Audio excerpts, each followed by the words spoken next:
Two monks were walking when they came upon a woman stranded at a riverbank, unable to cross.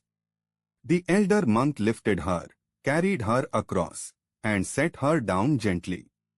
Hours later, the younger monk burst out, "How could you carry her? Our rules forbid touching women." The elder turned quietly and said, "I set her down miles ago. You are still carrying her." This parable lies at the heart of Buddhist teaching on updana, the act of clinging. The Buddha described the mind like a river. Water flows naturally, touching every stone, every root, every shadow, but it never holds them. The moment we grip what has already passed, we stop being a river. We become a dam, blocking our own flow, flooding ourselves with what was never meant to stay. The Bhagavad Gita echoes this truth in chapter 2, verse 62. Attachment breeds obsession, obsession breeds suffering. Krishna wasn't speaking only of desire for things.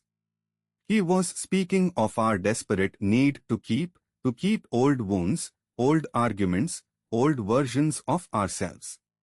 We build entire identities around what hurt us, not realizing the prison has no lock. We are both the prisoner and the door. Think of the last argument you replayed at 2 a.m. The words were long finished. The other person had moved on, perhaps even forgotten. But you were still standing at that riverbank, still holding the weight, still rehearsing what you should have said. This is the quiet cruelty of an unset burden. It doesn't announce itself. It simply grows heavier with every mile you walk. The Stoics called this prosoke, watchful attention to one's own mind. Marcus Aurelius wrote that we suffer more in imagination than in reality. The woman was real. The crossing was real. But the younger monk's suffering? Entirely self-constructed. We are extraordinary architects of our own cages, decorating them with justified anger, righteous pain, and the comfortable familiarity of old grievances. Modern psychology names this rumination, the mental loop that replays pain not to heal it, but to own it. Psychologist Martin Seligman found that people who ruminate experience depression at twice the rate of those who practice cognitive release.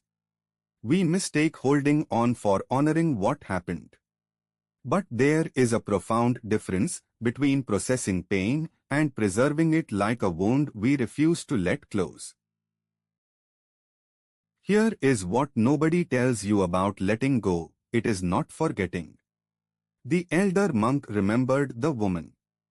He simply chose not to carry her beyond the riverbank. Letting go is not erasure. It is completion. It is saying, "This happened, it mattered, and now I set it down, not because it was nothing, but because I am ready to walk lighter." That distinction changes everything. And here is the turning point, the thing that quietly rearranges the furniture of your understanding. The younger monk was not angry at the elder. He was angry at himself for wanting to help and not helping. The burden he carried was his own unlived compassion, disguised as moral outrage.